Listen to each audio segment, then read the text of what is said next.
Hey guys, in this video I will show you how to create a folder on Windows 11.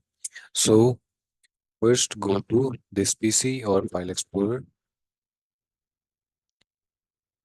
and then head over to the location that you want your folder to be created,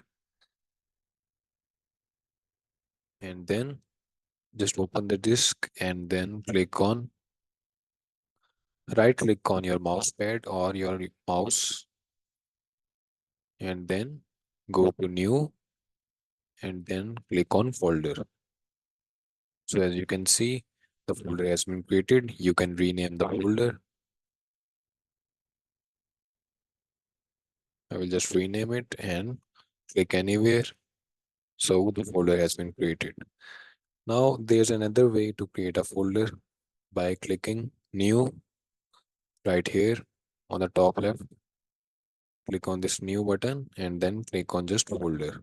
And there you go, your folder will be created. So that's it. That's how we create folder on Windows 11. Thanks for watching. Leave a like, comment, and subscribe to the channel.